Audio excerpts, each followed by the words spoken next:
오늘 설교 제목은 나도 사랑할 수 있어요 라는 설교 제목이고요. 이 본문을 가지고 했습니다. 아마도 5월 한 달 동안 이 내용이 계속 이어질 것 같고, 오늘은 그냥 미리부터 얘기하면 진부한데요. 진부하고요. 그냥 진부한 얘기입니다. 나한테는 항상 진부했어요, 이 내용들이. 근데 여러분들한테는 그래도 가르쳐 드리기 위해서는 여기서부터 시작을 해야 되기 때문에 오늘 조금 진부한 얘기를 하고, 다음 주에는 덜 진부한 얘기를 하고, 그 다음 주에는 조금 재미있는 이야기를 하는 방식으로 진행이 되지 않을까라는 생각이 듭니다. 자, 이성교제 특강입니다. 이번 주랑 다음 주까지 이성교제에서 교제에서 결혼까지, 요람에서 무덤까지는 아니고요. 교제에서 결혼까지. 뭐 어떻게 하면 결혼에 성공할 수 있느냐, 그런 얘기는 저한테는 제가 할 수 있는 얘기는 아니고, 케이스 바이 케이스이기 때문에 뭐 또 어떻게 하면 이성 교제를 할 수 있느냐라는 것도 제가 여러분들한테 해줄 수 있는 이야기는 딱히 없습니다. 왜냐하면 케이스 바이 케이스이기 때문에 그렇습니다. 저는 목사이기 때문에 제가 해드릴 수 있는 여러분들한테 대한 코칭은 하나님의 말씀이 무엇을 가르쳐주고 있느냐라는 것을 제가 여러분들한테 좀 오늘 가르쳐드리고 싶어서 이야기를 하는데, 자, 첫 번째, 이제 제가 오늘은 어디까지만 이야기할 거냐면, 그리스도인의 이성교제라는 이야기에 대한 부분과, 그리고 이제는 뭐 성경에서 말씀하시는 교제라는 게 어떤 의미를 가지고 있느냐에 대한 부분들까지만 이야기할 거예요. 그럼 다음 주는 무엇을 이야기할 거냐? 다음 주에는 나라는 존재에 대한 자아상과, 그리고 두 번째는 불신자와의 교제에 대해서는 도대체 어떻게 생각해야 되느냐라는 이야기를 또 두 가지 가지고 또 할 겁니다. 하나씩 이제 우리가 좀 진행해 가면서 성경에서는 이렇게 이야기하고 있구나, 그리고 우리의 현실 안에서 또 이런 문제와 또 이런 갭이 또 있구나, 그럼 우리는 무엇을 선택해야 될 것이냐라는 고민들을 해보는 시간이 되셨으면 좋겠다라는 생각이 들어요. 그런 의미에서의 이성교제 특강입니다. 아셨죠? 그래서 오늘, 다음 주, 다다음 주, 아마 5월 마지막 주까지 진행이 되지 않을까라는 생각을 해봅니다. 자, 교제란 무엇일까요? 교제란 무엇인가라는 생각을 해보셔야 됩니다. 왜냐하면 이 교제라는 단어는 여러 가지 의미에서 다 이야기할 수 있습니다. 뭐 친구와 친구와의 교제에 대한 개념일 수도 있고, 뭐 남자와 남자끼리 어떤 우정의 관계에서 있을 수도 있고, 그러니까 여러 가지 카테고리를 둘 수가 있어요. 근데 사실 이 교제라는 카테고리는 범위가 상당히 넓습니다. 되게 넓은 거예요. 왜냐하면 이게 단순하게 우리가 교제하는 사이입니다 라고 이야기하지만, 결혼이라는 측면에서 얘기할 때 부부도 서로 교제하는 사이입니다. 아셨죠? 그리고 저와 저희 아들이 있다면 아버지와 아들의 관계도 사실 교제하는 사이일 수 있어요. 그러니까 다시 말해서 무슨 말이냐, 인격과 인격이 만날 수 있는 관계는 교제라는 모든 카테고리 안에 다 들어갑니다. 중요한 건 뭐냐면 인격과 인격이 만난다라는 사실이에요. 자, 그러면 인격과 인격이 만난다라는 것으로 왜 정의하느냐? 이 말은 뭐냐면 결국엔 인격이 인격을 대해야 한다라는 거예요. 그러니까 인격이 인격을 존중해 준다라는 거고, 인격이 인격을 존중해 준다라는 거예요. 만약에 내가 저희 아들에게 야, 너 뭐해? 맨날 이렇게만 얘기하고, 뭐 예를 들어서 뭐 저희 임명태 목사님한테 당신 뭐 하세요? 야, 목사님 이거 하세요, 저거 하세요, 뭐 하세요? 듣지 마, 귀찮아, 말하지 마, 이거 해, 저거 해, 막 이런 식으로 막 얘기하고 지시하고 명령하고 막 끝나는 상황이라면 사실 그것은 교제의 대상이 아니죠. 교제의 관계가 절대 아니에요. 교제라는 것은 의사의 소통과, 그리고 대화와 감정이 서로 소통하는 거예요. 그리고 생각이 소통이 가는 거고, 부딪히고 또 싸우기도 하고, 때론 어쩌면 거기에 대해서 마음이 합쳐지기도 하고, 그러니까 여러 가지 다양한 것들이 얽히고 설키는 것이 사실은 교제의 개념이에요. 근데 이 교제의 개념 안에는 사실은 우리가 뭐 넓게 보는 개념이니까, 넓게 보는 개념 안에서는 마저 그리스도인의 교제라고 얘기한다면 가장 먼저 생각해야 될 것 중에 하나가 뭐냐면 하나님과의 나와의 교제예요. 자, 그런데 그것보다 더 먼저 생각해야 될 거는 하나님끼리의 교제예요. 무슨 말이냐면, 우리가 이제 나중에 또 제가 뭐 기회가 있겠지만 삼위일체라는 단어를 이야기할 때 성부와 성자와 성령 하나님, 이렇게 이야기를 합니다. 도대체 이 세 개의 개념은 무엇일까라고 생각할 수 있는데, 정말 간단하게 이야기하면 정말 간단하게 헷갈릴 수 있을 수도 있는데 간단하게 얘기하면 성경에서 우리는 성경을 믿거든요. 최근에 이제 교황 이제 레오 14세죠. 레오 14세가 새로 이제 선출이 되셨는데 천주교와 우리와의 너무나 가장 큰 차이점 하나는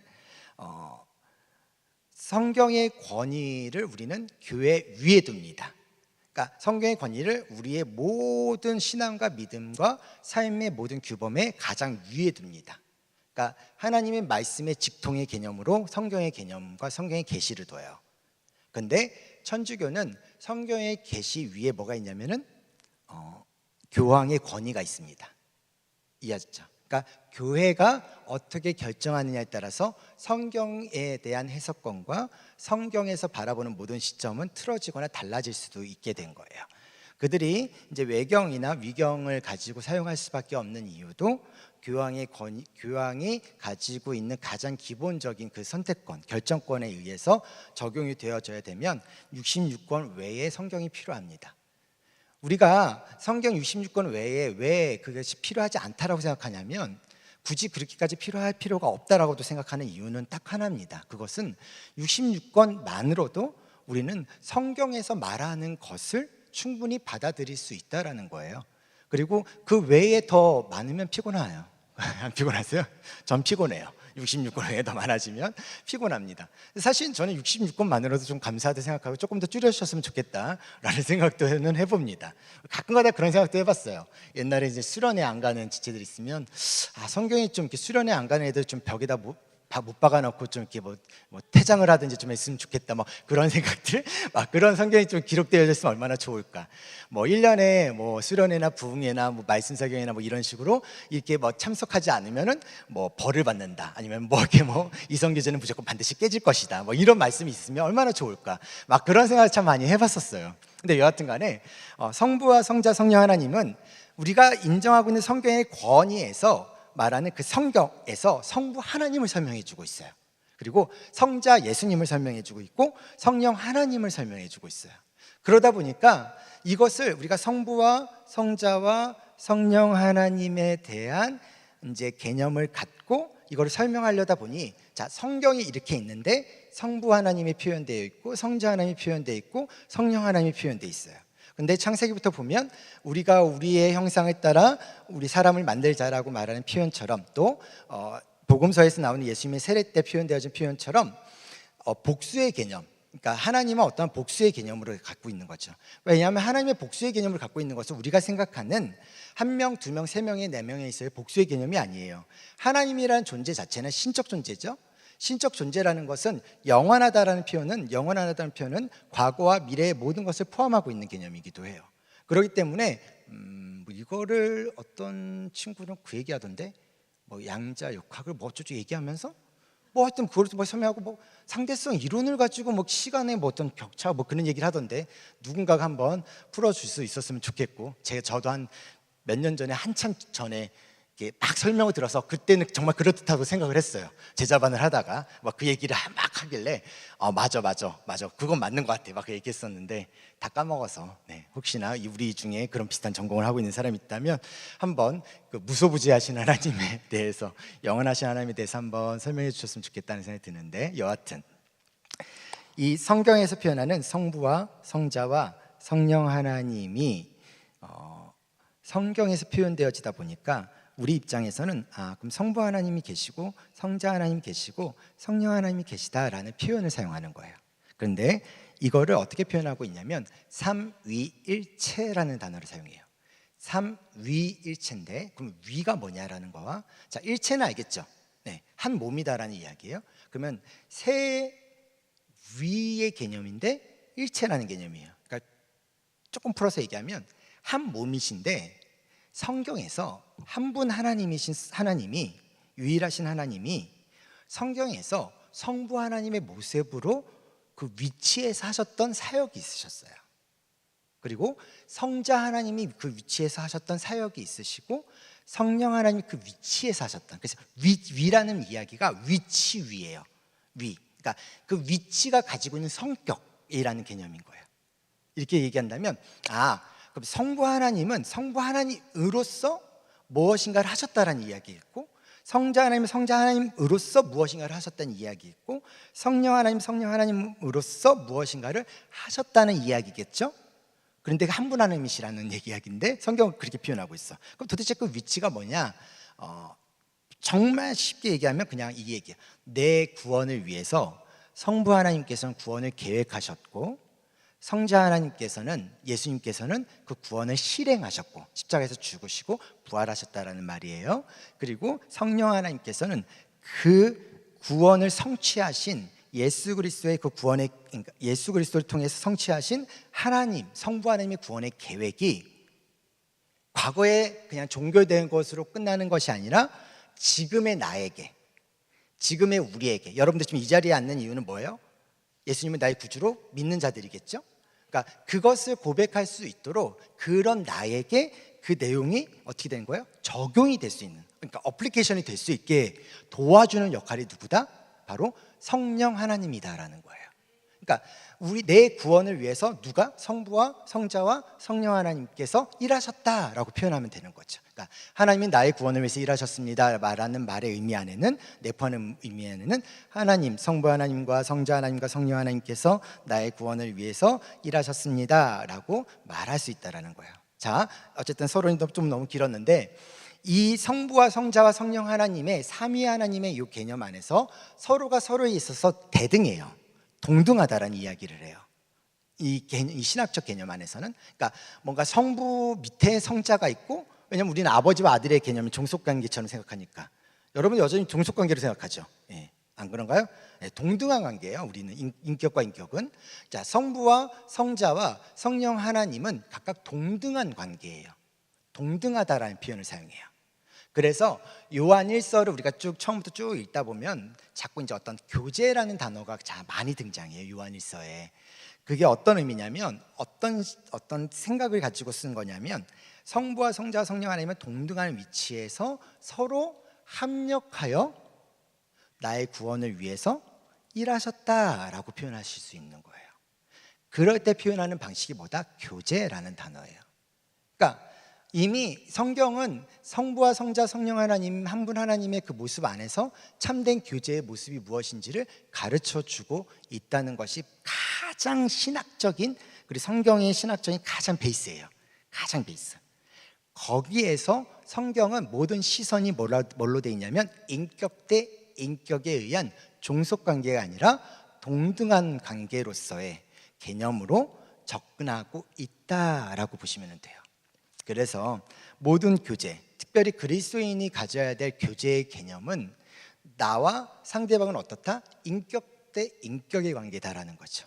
그리고 그 인격 대 인격의 동등한 면에서의 관계라는 거예요. 물론 우리가 살아가는 사회 안에는 어떤 사회적 지위라는 개념이 있고, 그러다 보니까 어떻게 돼요? 서로 이제 이렇게 뭔가 좀 등급이 좀 나눠지는 것처럼 느껴지는, 가장 이제 그 종속 관계로 나타나는 게 뭐죠?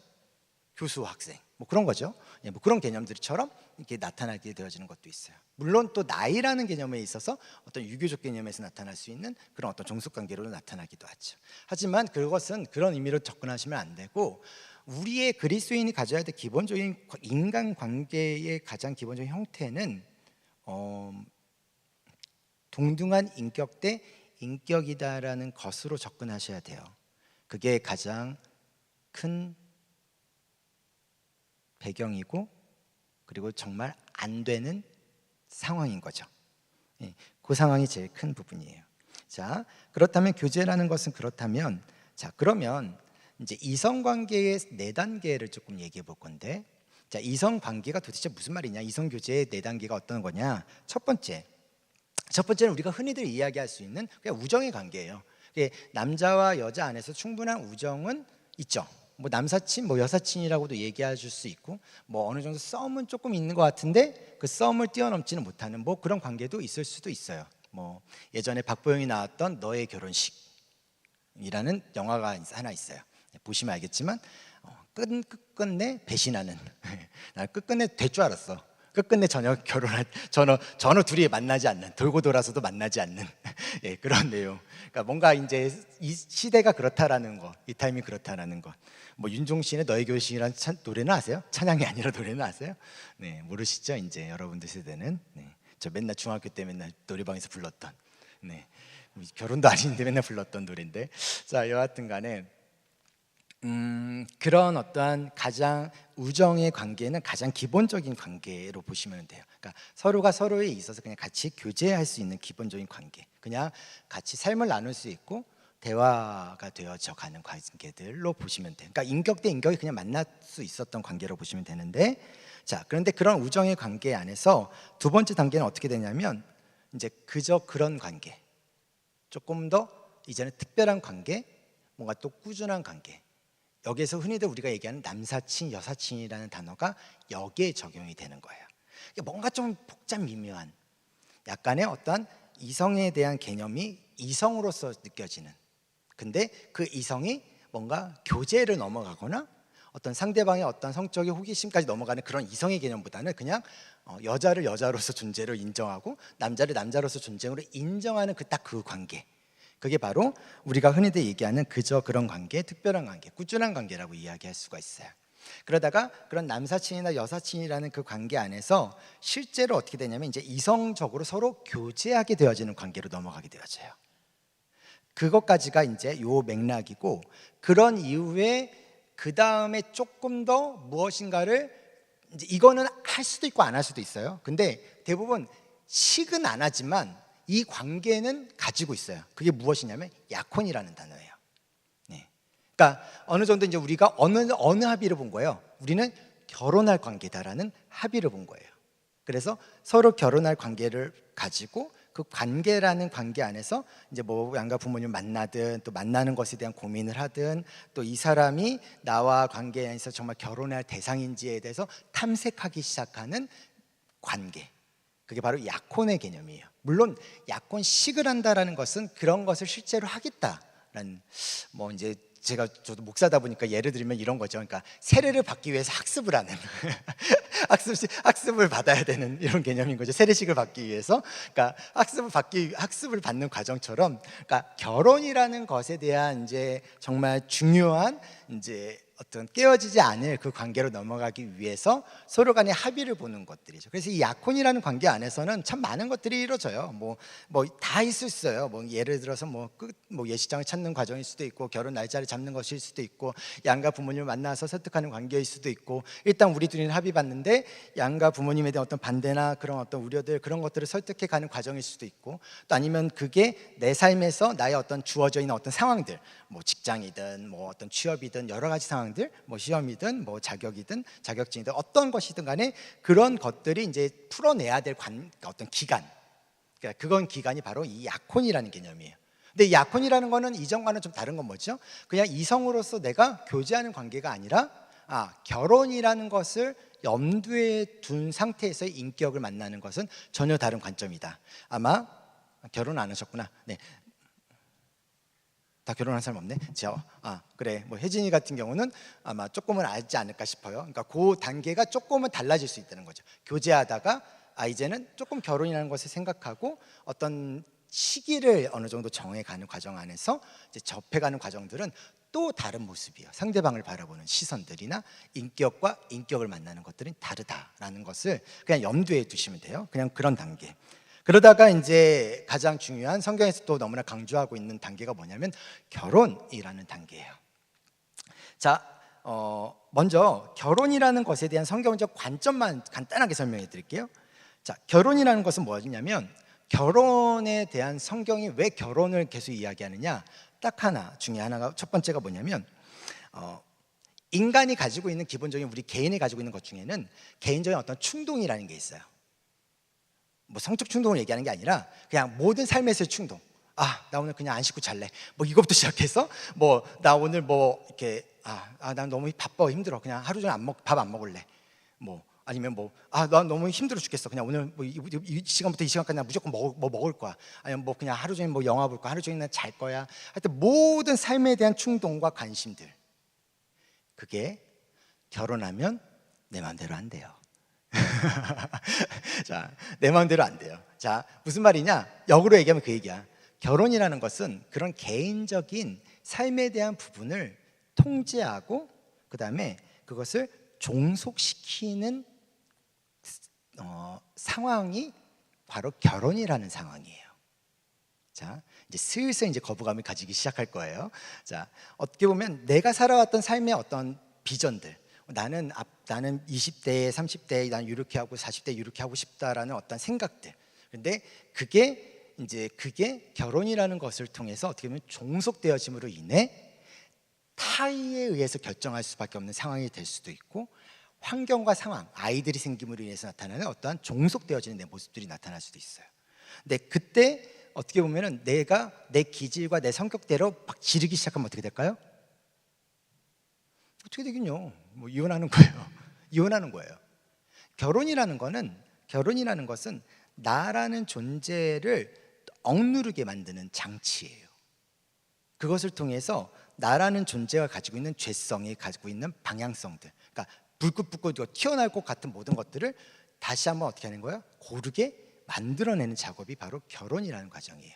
조금 이따 다시 얘기할 건데, 자, 여하튼 간에 결혼이라는 것은 무엇이냐면, 그래서 너무나 어려워요. 결혼은 내 인격을 성장시키는 과정이에요. 내 인격을 다듬는 과정이 결혼이라고 보시면 돼요. 예. 그 전에 좀 다듬고 나서 결혼했으면 좋겠다라는 생각을 하지만 절대로 안 돼요. 네, 절대로 안 됩니다. 원래 결혼이라는 장치가 그런 장치예요. 그러니까 자, 이 부분을 조금 표현하면서 그런 부분 안에서, 그러니까 결국에는 내가 내 개인의 어떤 행복이나 내 삶에 대한 어떤 유익함을 살아왔다면 이제는 누군가에 대한 행복과 누군가에 대한 유익을 위해서 살아가는 것이 바로 결혼이라고 보시면 돼요. 계속 이런 얘기를 하면 이제 결혼을 안 하겠다는 생각을 하게 되어질 것 같은데, 일단은 그거는 여러분들의 선택이니까. 자, 그런 부분들이 있다고 보시면 되고, 또 하나는 결혼은 충돌의 시간이에요. 좋게 말하면 충돌이고요, 나쁘게 말하면 조금 더 이렇게 좀 리얼하게 말하면 그냥 싸움의 시간이에요. 결혼은 싸우는 시간이에요. 결혼은 화목의 개념에서 우리가 잘 아셔야 돼요. 화목이라는 단어는요, 온유함에서 나타나요. 온유함이라는 것은 내재되어 있는 힘을 다듬어야지만 가능한 힘이에요.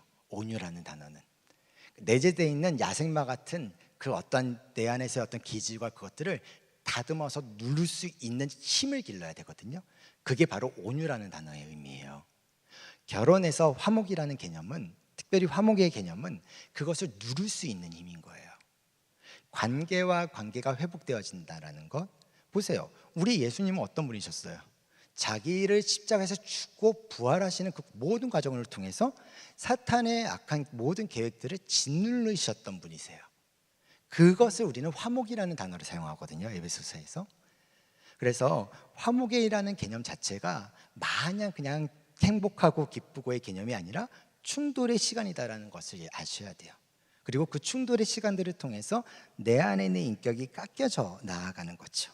그리고 사람과 사람과의 맞지 않는 자꾸 이제 이게 아다리가 맞지 않는다라는 말을 저는 자주 사용하는데, 어떤 뉘앙스인지 아세요? 그러니까 뭔가 이렇게 톱니바퀴 있잖아요. 톱니바퀴를 잡고 막 이렇게 돌리다 보면 이제 이게 막 억지로 막 돌리다 보면 결국에는 이게 맞기 시작해요. 그러면서 주변에 이제 뭐가 또 막 떨어져요. 그 깎여진 잔재들이 막 떨어지게 되죠. 그래서 결국에는 그 톱니가 딱 잡혀지는 그 상태. 그러니까 거기서부터가 결혼의 시작이 아니라, 결혼의 시작은 두 개의 서로 맞지 않는 톱니가 부딪혀서 그것이 계속 돌아가는 거예요. 돌아가야 돼. 안 돌아가면 안 맞아. 돌아가야지만 서로 깎이는 과정을 통해서 그게 맞춰질 수 있는 관계. 그게 바로 결혼이라는 관계라고 보시면 돼요.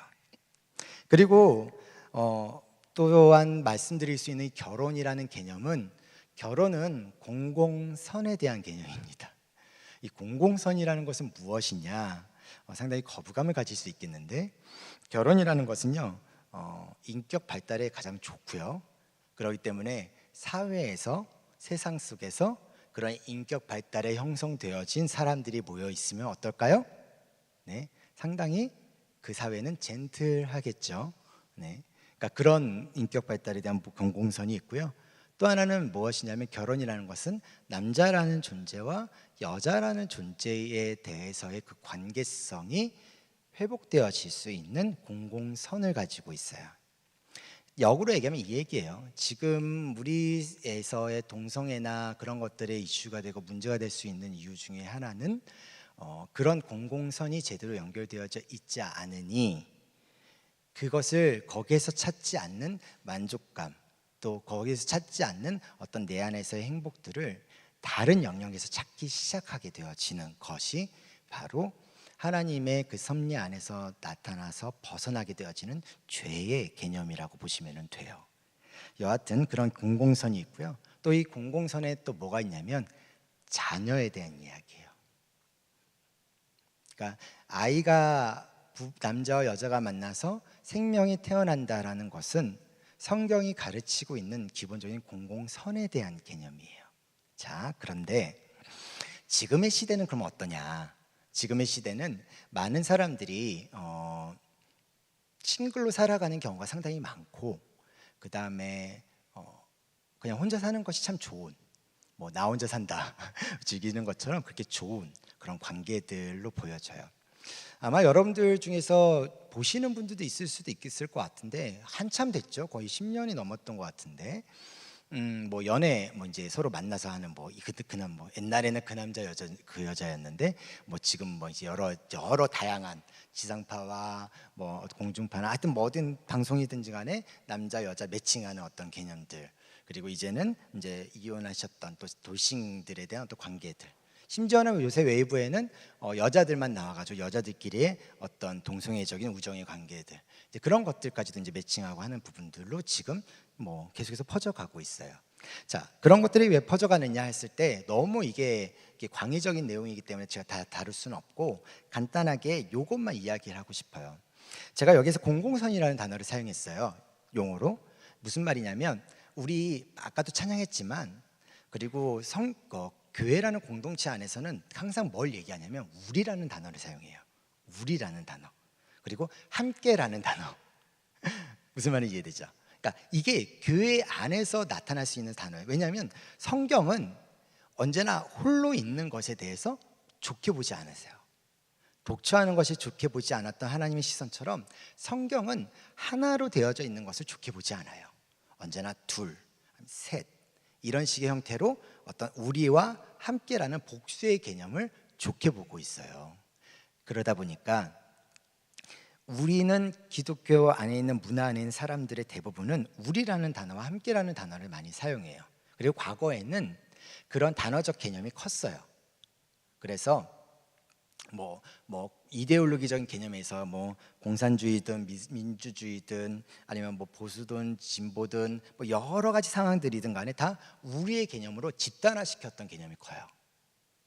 그런데 제가 말한 거를 여러분들이 한번 곰곰이 생각해 보시면 알겠지만 지금의 시대는 집단화의 개념도 아니에요. 지금의 시대는 개인화가 되어져 있는 개념이고, 그 개인화도 나한테 맞는, 또 나한테 유익이 되는, 나한테 이로운 어떠한 선에 대한, 내가 생각하는 어떠한 선에 대해서 집중하고 모여있는 집단화의 개념이지, 이게 우리와 함께이기 때문에 나타나는 집단화의 개념이 결코 아니에요.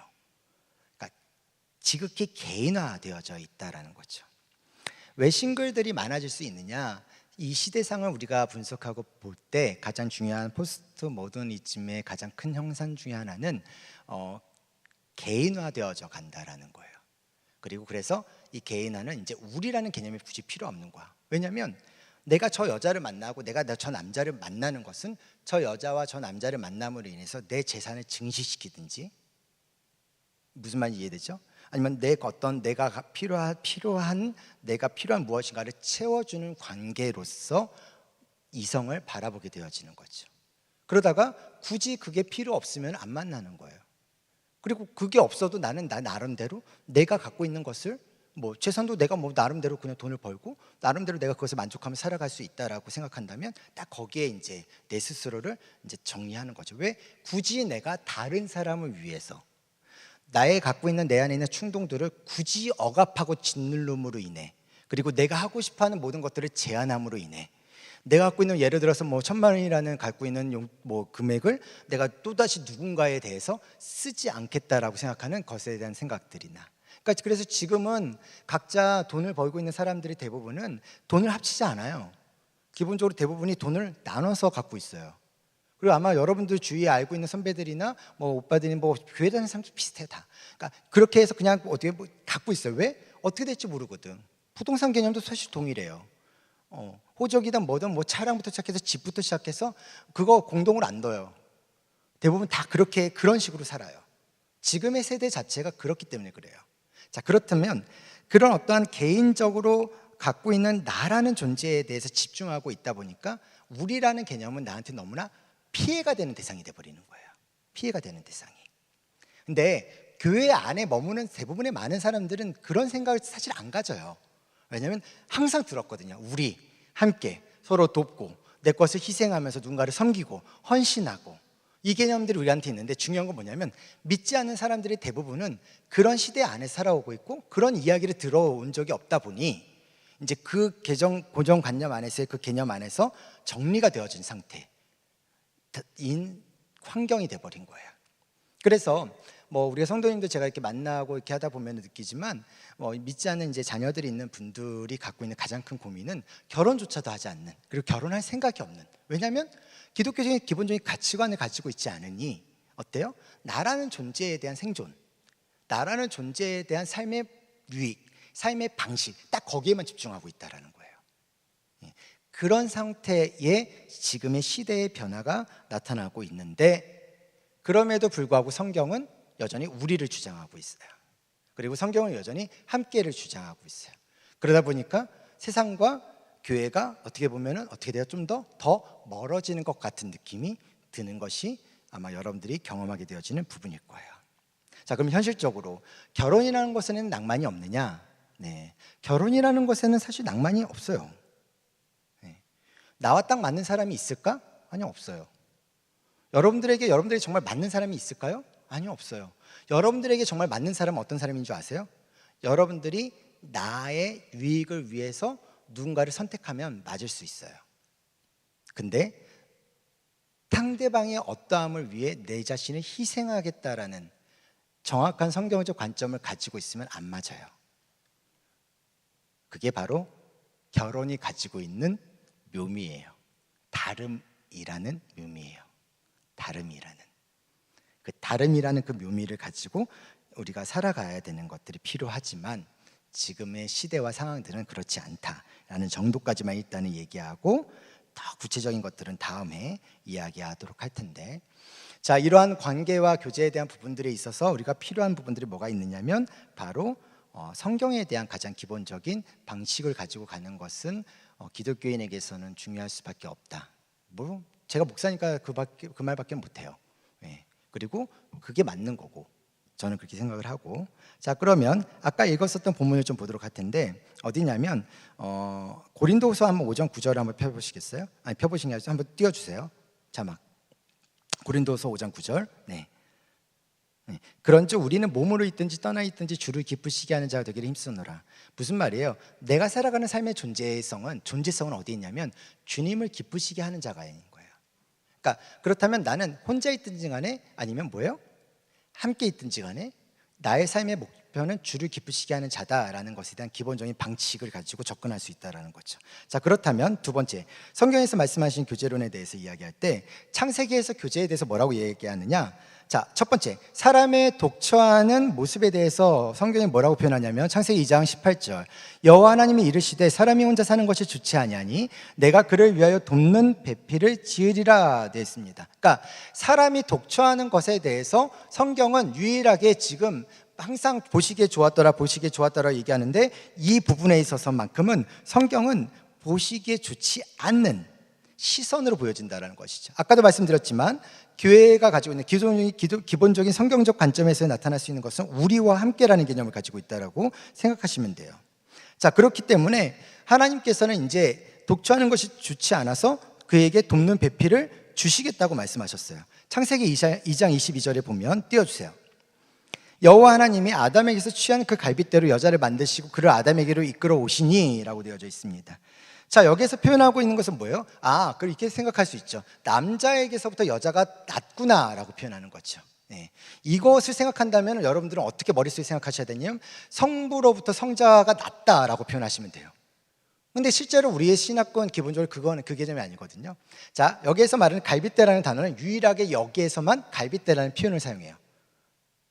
그냥 영어에서 본다면 그냥 사이드라는 개념이에요. 그러니까 옆에 있는 존재.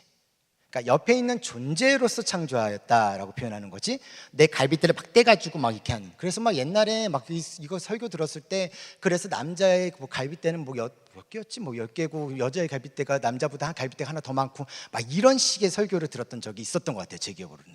근데 잘못된 해석이고요. 예. 여기에서 갈빗대라는 표현은 사이드, 옆에라는 단어를 얘기해요. 이게 무슨 말이냐? 매튜엘리가 무슨 얘기를 했냐면, 여자는 남자 위에 오르도록 그의 머리로부터 만들어지지도 않았고 그에게 짓밟히도록 그의 발로부터 만들어지지도 않았다. 그녀는 그와 동등하기 위하여 그의 옆구리로부터, 보호받기 위하여 그의 팔 아래에서, 그리고 사랑받기 위하여 그의 심장 가까이에서부터 만들어졌을 뿐이다 라고 되어 있어요. 그러니까 남자와 여자라는 관계성 안에서는 그것은 서로 간에 있어서의 종속관계가 아니라 이것은 서로가 대등하고 동등한 관계다라는 것이에요. 자, 창세기가 언제 쓰여졌다고 했죠? 창세기와 신명기는 같은 시대예요. 아셨죠? 그러니까 기본적으로 모든 시대가 지나가는 상황에서 여호수아에 의해서 이제 이 세대가 이제 새롭게 들어가는 과정 안에서 쓰여진, 그 이어져 오면서 쓰여졌던 책이 뭐냐면 창세기예요. 그러니까 창세기 시대에는 이미 어떤 상황인 거예요? 남자와 여자의 관계가 종속관계인 거죠. 그 종속관계지만 성경은 그렇게 처음부터 얘기하지 않았다라는 거예요. 성경은 처음부터 그렇게 이야기하지 않았고 인간의 죄악된 것이 들어옴으로 인해서 오늘 새벽기도 설교본문이기도 했는데, 인간의 죄악에 들어옴으로 인해서 인간에 의한 그 죄악에 의한 종속관계로 변질되어진 관계가 바로 이 남자와 여자라는 관계다라는 것입니다. 자, 그래서 여자를 남자에게서 하나님께서 이끌어 오셨다라는 표현을 사용하고 있는데, 창세기 2장 22절을 보면 여호와 하나님이 아담에게서 취하신 그 갈빗대로 여자를 만드시고, 그 다음에 뭐라고 써있어요? 그를 아담에게로 이끌어 오셨다라는 거죠. 자, 아담은 누가 창조하셨어요? 하나님이 창조하셨어요. 그렇죠? 여자는 누가 창조했어요? 하나님이 창조하셨어요. 그 하나님이 남자에게 여자를 데리고 왔다라는 개념인 거예요. 이해하셨죠? 그렇기 때문에 이 남자는, 아담은 하와를 어떻게 봐야 되는 거예요? 대등한 관계로 볼 수밖에 없어요. 하와는 아담을 대등한 관계로 보는 거예요. 왜? 둘 다 누구에 의해서 창조된 존재이기 때문에, 하나님에 의해서 창조되어진 존재이기 때문에 대등한 관계인 거예요. 그렇기 때문에 성이라는 것은 무슨 말이냐? 이 성이라는 것은 하나님에 의해서 만들어진, 창조되어진 남성과 또 하나님에 의해서 만들어진 여성이 하나가 되어졌을 때 하나님이 보시기에 좋은 성의 개념이다라는 개념을 가져요. 이게 지금 우리가 흔히들 이제 얘기할 수 있는 동성애적 개념하고는 전혀 다른 개념인 거죠. 그러니까 하나님은 남자를 창조하셨고 하나님은 여자를 창조하셨고, 그리고 남자와 여자를 창조하신 서로의 이유는 하나예요. 독초하는 것이 좋지 않게 보이기 때문에 그런 거예요. 그리고 그것은 바로 이 창조의 뭐예요? 기본적인 목적이죠. 남자로부터 여자에게, 그리고 여자는 남자에게 이끌려오는 그 관계, 그것을 통해서 하나님이 창조하신 인격과 인격이 만나는 관계가 바로 교제라는 개념을 설명할 수가 있습니다. 자, 그렇다면 이 교제가 가지고 있는 목적이 뭐냐라고 했을 때, 잠언 27장 17절. 자, 같이 읽을게요. 시작. 철을 날카롭게 하는 것 같이 사람이 그의 친구의 얼굴을 빛나게 하느니라 라고 되어져 있습니다. 안경이 더러워지면은 안경 닦기로 닦으면 되죠. 예. 그리고 은반지가 이제 더러워졌을 때 어떻게 하죠? 세척하고 반짝반짝 이렇게 막 닦으면 닦여지죠. 예. 그 알루미늄 같은 경우도 뭐 이제 그 광택제 같은 경우는, 아니면 광택 그 수건 같은 걸로 막 이렇게 만지고 있으면 이제 닦여지는. 제가 요새는 정말 바빠가지고 아무것도 못 하는데, 바쁘지 않을 때 저희 유일한 낙 중에 하나는 그냥 뭐 이렇게 설교 듣거나 성경 이렇게 막 들으면서 구두에 이제 그 구두털로 막 구두리 막 그냥 한없이 닦고 있는 거예요. 어느 순간에 이제 번쩍번쩍하고 광이 나는 그런 어떤 시간을 그렇게 보내는 그렇게 스트레스 쌓이는 것들 막 이렇게 풀었던 적이 많았는데, 여하튼 간에 교제라는 것이 가지고 있는 기본적인 목적은 뭐냐면, 아까 성경에서 얘기하듯이 철을 날카롭게 하는 것 같이 사람이 그의 친구의 얼굴을 빛나게 한다라는 것이에요. 자, 가장 큰 원리죠. 내가 정말 우정관계가 제대로 가고 있느냐는 그 사람을 만났을 때 내 얼굴이 빛나냐예요. 그러니까 나의 존재는 누군가를 빛나게 해줄 수 있는 충분한 존재가 되는 거예요. 그리고 그 사람의 모습이 그런 빛나는 모습으로 나타나게 되어지는 것들이 필요한데, 어떤 요소들이 있느냐. 첫 번째, 사회적 관계와 그리고 정서적으로 그리고 영적으로 성장할 수 있는 관계냐라는 거예요. 나와 하나님과의 관계도, 또 나와 부모님과의 관계도, 내가 저 같은 경우는 이제 자녀가 있으니까 자녀와의 관계 안에서도, 그리고 이성과 이성이라는 개념 안에서는 남자와 여자라는 그 관계 안에서도, 우리 안에 있는 우정이라는 그 관계 안에서도 과연 우리는 사회적으로, 정서적으로, 영적으로 성장을 하고 있느냐라는 개념을 생각해 보셔야 돼요. 그리고 두 번째로는요, 남자와 여자는 너무나 달라요. 뭐 이미 다르다는 건 사회학적으로 너무나 많이 판명되어져 있는 이야기고요. 달라요. 물론 남자와 남자도 다 달라요. 여하튼 간에 인격과 인격이 다르다는 것은 결국엔 무엇이냐면, 인격의 의사소통을 어떻게 하느냐에 따라 달라질 수 있는 거예요.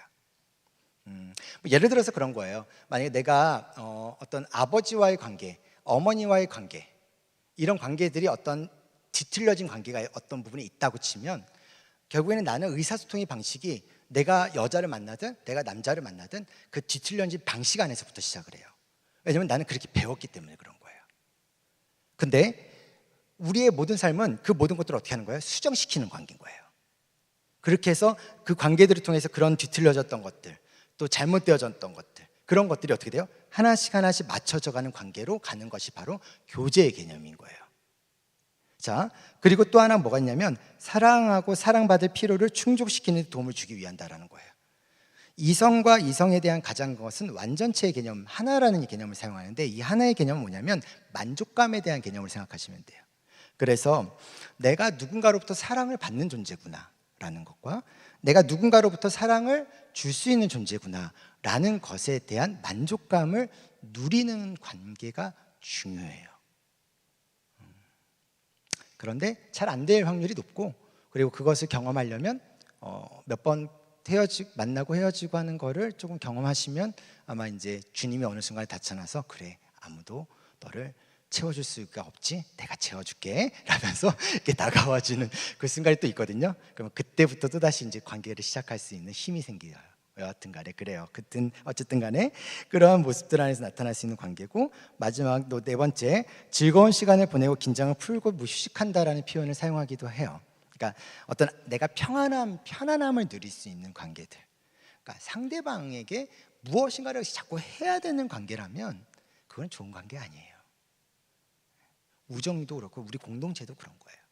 있어도 그냥 괜찮은, 그러니까 나 너무 힘들어서 그냥 여기서 나 좀 조금만 죽상하고 있을게, 나 너무 오늘 하루 종일 나 너무 좀 어두워 있을게, 괜찮겠지? 그래, 괜찮아, 너 힘든가 보네, 그냥 오늘 하루 여기 있어 라고 해줄 수 있는 관계가, 그게 진짜 교제의 관계인 거지, 내가 꼭 무엇인가를 해줘야 되는 관계의 모습으로 나타나는 것은 그런 좋은 관계가 아니에요.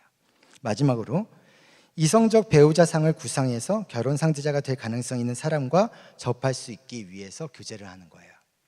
결국에는 앞에 나와 있는 모든 내용들에 대한 단계들을 쭉 이야기를 하면서, 그러니까 이제 거쳐가면서, 이 사람하고는 내가 평생을 함께 무엇인가를 해보면서 나아갈 수 있겠구나, 이 사람하고는 들이다 싸워도 다시 화해하고 다시 만나고 다시 무엇인가를 같이 할 수 있는 그런 관계이구나 라고 했을 때가 바로 결혼이라는 것을 결심하게 되어지는 순간이 될 거예요. 성경에서는 이러한 단계와 또 이러한 과정들, 그리고 이러한 요소들을 통해서 교제라는 것을 정의하고 있어요. 자, 그렇다면 그런 교제를 하기 위해서 나는 어떤 준비를 해야 되느냐 라는 건 다음 주에 하도록 하겠습니다. 자, 우리 이 시간에 같이 찬양하고 오늘 마무리했으면 좋겠는데요. 좀 이따가 여러분들 목장 모임하고 할 때 나눔, 아마 이 종이 안에 나눔을 제가 세 가지를 정리해 놨어요. 그래서 한번 이 내용에 대해서 같이 나눠보시고, 또 서로에 대해서 아까 목사님이 얘기했던 이 교제에 대해서 자기가 생각하는 어떤 교제의 생각들 한번 또 고민해 보시고, 꼭 목사님이 나랑 내가 얘기한 거랑 다르다고 해서 정죄할 필요는 없어요. 아셨죠? 정죄해서는 안 돼요. 정죄할 필요는 없고, 생각을 우리는 계속해서 수정해 가는 거예요. 한 번의 어떤 이야기로 내 머릿속에서 생각이 수정됐다면 세상은 이미 천국이 될 거예요. 우리의 악한 것들, 우리의 세상의 악한 모습들이 우리의 생각과 삶의 모습 것들을 다 붙잡고 있어요. 그러다 보니까 참 어려운 부분이 있는데, 그래서 공동체가 필요한 거예요. 그리고 교회가 필요한 거고, 함께 걸어가는 것들이 필요한 부분입니다.